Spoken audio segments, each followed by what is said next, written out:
Hello and welcome to Industry and Company Analysis. Point of this reading really is twofold.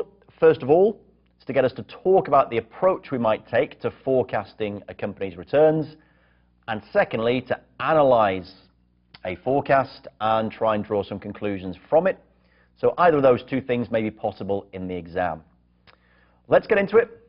First slide we have really is driving towards getting us to calculate and forecast revenue for a firm. Remember, this equity section is all about trying to get to an intrinsic value, so trying to model out a company's, let's say, cash flows, discount them back to present value. This reading is looking at the industry, looking at the company, and trying to forecast what those cash flows will be.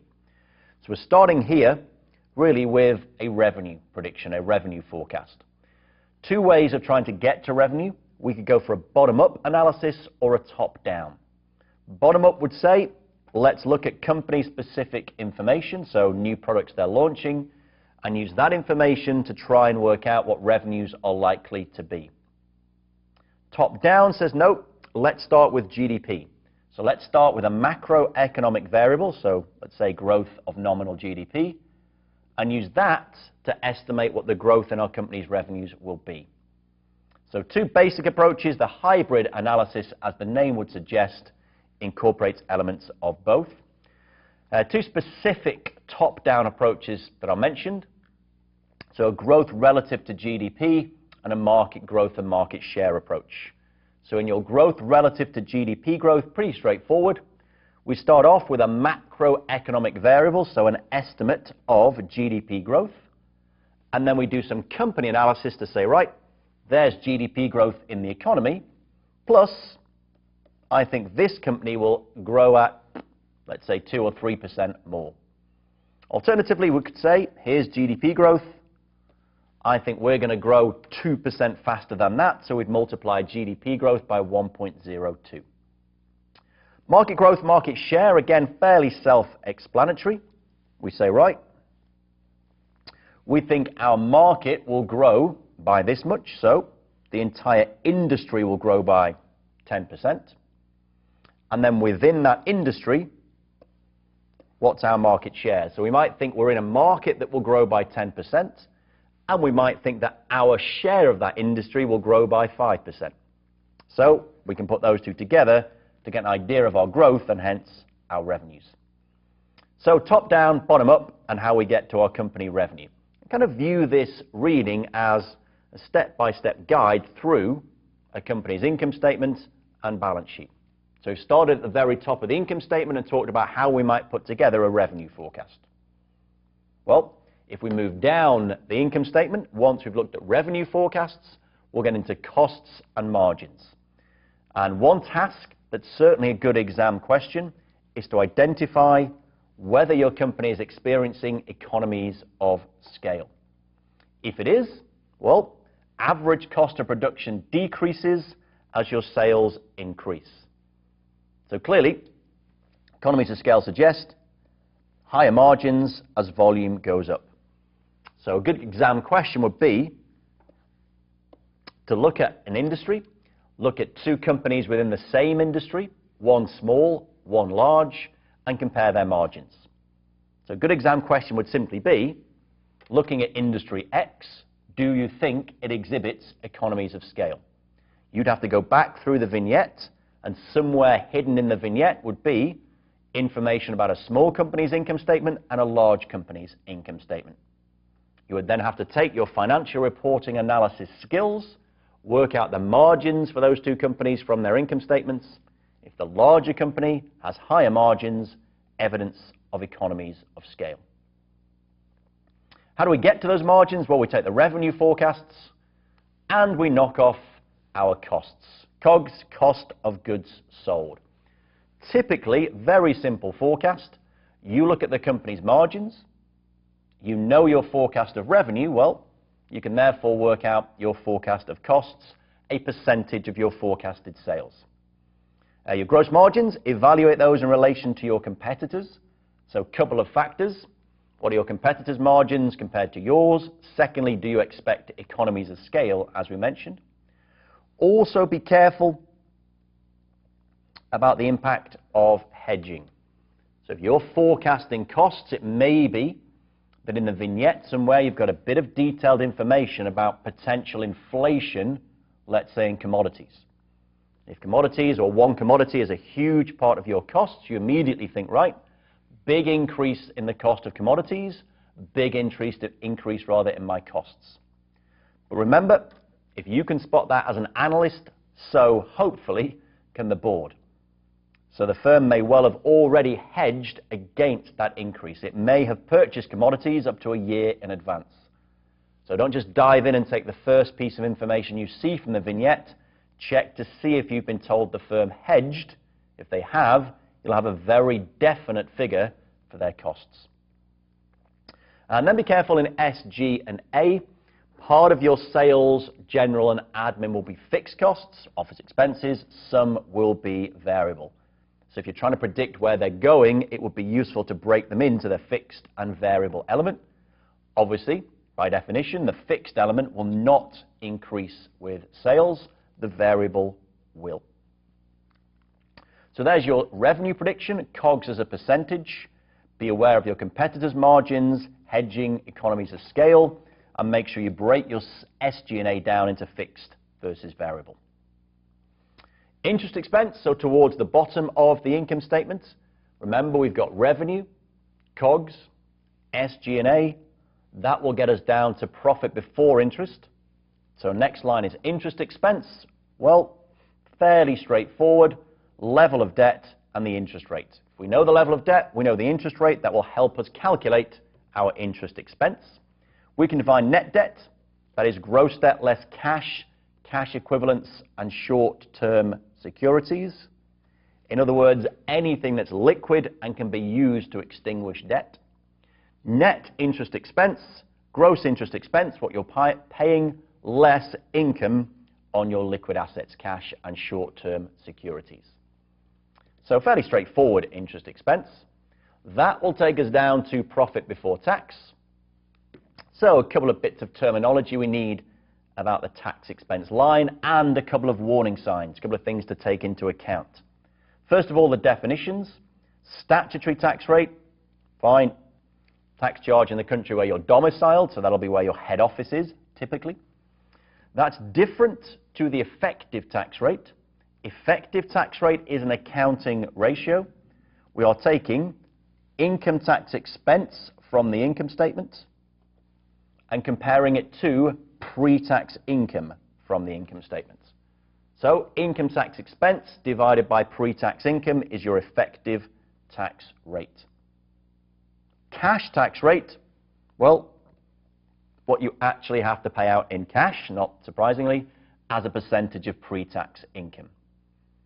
So these definitions are going to be different because we have differences in tax paid and income tax expense as a result of deferred tax items. Good news at level 2, no detail required on deferred tax, so we are not suddenly in the middle of an equity vignette going to launch into detailed deferred tax calcs, but it's important to know that changes in deferred tax will account for at least some of these differences. Now, they're the definitions. On the next slide, be careful, a couple of warning signs, a couple of things to look out for. If you're a multinational company, it is likely that you're operating in countries with different tax rates. And if you experience huge growth in a high tax country, clearly your effective tax rate is going to increase. So it's not good enough as an analyst just to look at the company and say, I expect 4% growth. Don't think much is going to change in the effective tax rate.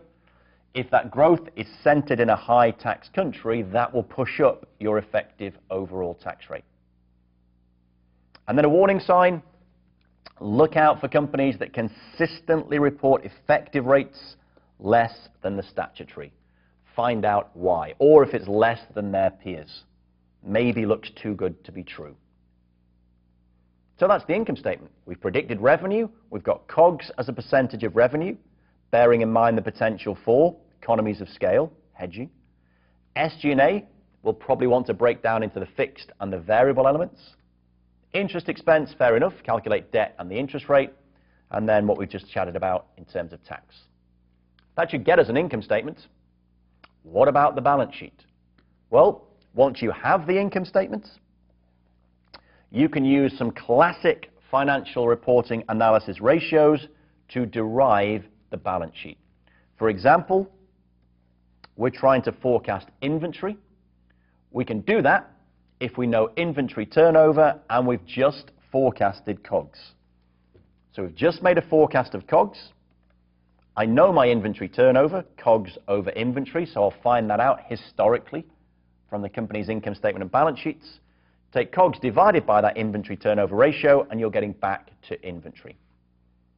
If you want to know accounts receivable at the year end, well, we've just forecasted sales.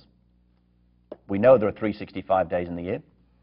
And from historic information for this company, we can find out days of sales outstanding. Remember, that's sales over accounts receivable or accounts receivable turnover over 365.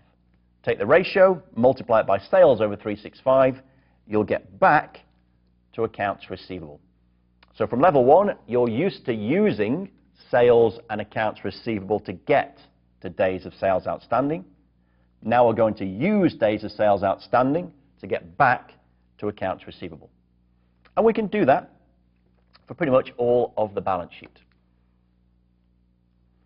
Continuing on, PPE, a little bit different. To get our PPE, so net PPE, it's going to be net book value. Take your beginning balance at the start of the year, add in any additions, so anything you've spent buying new PPE, knock off your depreciation. That should get you your year-end PPE. Big question is CapEx. Depreciation shouldn't be too bad because you should have an accounting policy note telling you the depreciation policy. But CapEx, well, typically go back to your sales forecast if you don't have any company-specific information. So there may be, in the exam, let's say in the vignette, specific information about a product launch, a new division, a new factory, something like that, fine. If not, then we're probably going to base it on a percentage of our predicted sales. Should be getting a feel here for how important that predicted sales figure is. An awful lot is derived from that. You can separate CapEx out into maintenance and growth if you want to see what we need to keep us going and what we need to actually grow the business. And then we can look at ROIC and competitive advantage. Competitive advantage is key because if you can maintain a competitive advantage, you can potentially maintain above average returns, economic profits. Good way to spot it is to get ROIC, return on invested capital. So on the bottom, invested capital might have a lot of adjustments to it, but in essence, it is debt and equity, all capital that's been invested into the company. On the top, no plat, net operating profit less adjusted taxes. So it's your profit after tax, but adjusted taxes, meaning we adjust out for those deferred tax items. If you're achieving a higher ROIC to your peers, that suggests you have a competitive advantage. So for example, if you've got the patent over a specific drug, you're probably making a bigger return than your competitors. That's your competitive advantage. Be aware if it is something like a patent, it isn't long-term. It will eventually disappear.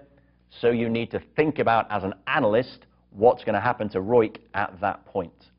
And we describe that, as we'll see in a moment, as an inflection point. In your forecasts of growth, as soon as that patent disappears, there's going to be a drop-off. When we're comparing firms, ROIC is preferred to ROE. ROE will be, remember, net income over just equity, because firms tend to have different capital structures, different levels of debt to equity, so ROIC will be more comparable.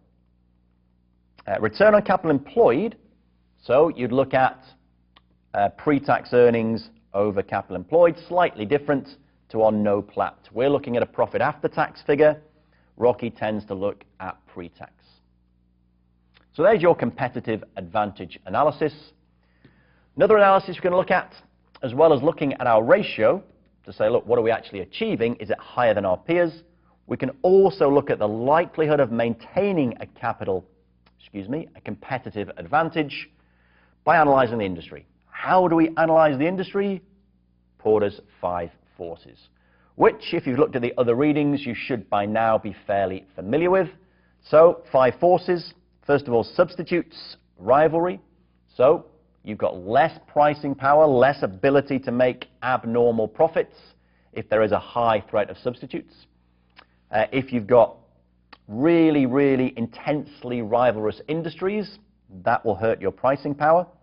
Tends to happen when concentration is low, fixed costs, exit barriers are high, growth is slow or negative, and products are not differentiated. If you want more information on that, there's obviously an entire reading on Porter's 5 forces. Bargaining power. So prospects for growth are low if your suppliers have high bargaining power, and similarly your customers. So the power of suppliers and the power of buyers. Finally, threat of new entrants. You can maintain your competitive advantage, have high pricing power if the threat of new entrants is low, meaning barriers to entry are high. So it's a nice summary. It's the exact same 5 forces model that you'll see elsewhere in the syllabus. What about inflation? How do we deal with inflation? We mentioned this as part of COGS earlier on. So just be aware, as we said, if you are exposed to commodities as a key input, typically you will be hedging. Look at airlines. Huge part of airlines' cost is their fuel. So typically they will enter into the forward market to buy their fuel forward. Vertically integrated firms, less affected because they control the commodities. Your analyst needs to be able to judge if there is inflation. Well, can the company pass it on to your customers? How do you do that? Well, you need to analyze how sensitive customers would be to a change in price. Do we have any tool in our arsenal that will allow us to work out how sensitive customers are to changes in price? Well, obviously, elasticity. So we'll look at elasticity, look at what our rivals have done in the past, and see if the market will bear it. Again, good example is the airline industry. Oil prices go through the roof, airfares tend to rise. And they can, to a certain extent, pass it on. Technology. Look out for big advances in technology, might bring down costs and boost margins. Again, I would say this would be a classic inflection point. If you're going to see a big boost or a big advancement in technology, you'd expect margins to go up. Might, however, result in cannibalization and wipe out some of your existing products. So the cannibalization factor, percentage of the market for the existing product that's wiped out by the substitute. So, got quite a nice method of predicting. So we now know how to get revenues and costs, interest and taxes, forecast the balance sheet, look out for specifics like inflation, hedging, and so on. Now we need to know how far we're going to look. How long into the future do we want to forecast? Well, a good rule is to look at the expected holding period. That might be dictated, let's say, if you're doing this for a portfolio, you're a portfolio manager, you're going to match your forecast horizon to the holding period of that stock, of that portfolio. And you can try and work out the holding period by looking at the turnover rate of stocks in your portfolio. If your firm is cyclical, then you need to bear that in mind and try and take the cycle into account. And as I keep mentioning, look for these key points. When you look at your forecast horizon, have there been huge material events very recently that are affecting your forecast? Because you need to get a forecast period that takes into account, yep, short term was slightly unusual. Or it depends who you work for. If you're an analyst working for a bank and the bank says our forecasts are 5 years, then it's going to be 5 years. Simple as that. Long-term growth rates. So our typical models will be present value of future returns. So we might use dividends, we might use free cash flows. At some point, we'll need a terminal value. So let's say we're going to forecast out our cash flows for 5 years. We'll then assume a long-term growth rate from 5 years onwards. So, when do we decide that terminal value? What do we look out for? Look for inflection points. It's not appropriate to start with a terminal value and assume, right, 3% growth forevermore if a couple of years after that point there is a drop in a pattern, a change in the economic environment, and so on. Government regulations are going to come in, new technology. All of these things will dramatically change the growth rate. So you want to get your terminal value after those have occurred. So we have our income statement, our balance sheet, our time horizon, and a long-term growth rate for our terminal value. What's the point of all of this? Well, if we can predict, forecast all of these numbers, we can put together pro forma financial statements. In other words, a forecast of what we think the financial statements will look like. So open up your Excel spreadsheets, off you go. What we're doing here is building a model. We'll start with sales, so top-down or bottom-up approach. COGS, typically, as we've said, a percentage of sales. We'll estimate SG&A, some fixed, some variable. The variable, a percentage of sales again. Financing costs, fairly straightforward, the level of debt, the interest rate. Tax expense, bear in mind the differences between effective rates, cash, and so on. Get the balance sheet items, typically using our turnover ratios to get our current assets, using CapEx to get to PPE, and we'll put together the pro forma balance sheet and the pro forma income statement. Once you have a balance sheet and an income statement, you can prepare a cash flow statement from those two statements, using the movements in your balance sheet and the figures in the income statement. For example, we forecasted sales. On the balance sheet, we'll forecast accounts receivable at the start and the end of the year. So you can use sales and the movement in accounts receivable to work out the cash received from customers, and so on. There's your pro forma financial statements. Key to the exam, well, obviously everything we've just talked about in terms of forecasting. So how do we get to sales, COGS, etc.? Spotting economies of scale, and using Porter's 5 forces to see if your margin, your competitive advantage can be sustained. Look out in advances in technology for the cannibalization factor, the market share that may disappear, and take account of any inflection points which are going to dramatically change your long-term growth. In terms of what the exam question will look like, clearly this is a multiple choice exam, so it's very difficult for the examiner to ask you to construct an entire model. That's going to take 6 hours. You've got 180 seconds per question. So more likely, I believe, would be to see a vignette with maybe part of a model finished. You're going to critique it. Maybe the analyst didn't take into account an inflection point. Maybe they didn't recognize the difference between the cash, the effective tax rates, and so on. You're asked to point that out. Or maybe it's incomplete. For example, you've got the forecast of sales, and you're asked from that sales forecast to come up with a forecast of COGS. They'll give you the percentage to use. Maybe you're given the forecast of sales and accounts receivable. You're asked to prepare the cash received from customers line from the cash flow statement. Any number of different examples. Obviously, as always, if you hit the Schweizer notes, or if you go on and hit the underlying readings, you'll see countless examples of how to slot these numbers in and make forecasts. It's actually quite entertaining. So that's it. Make sure you can do the forecast, spot errors in it, and spot these key factors to look for.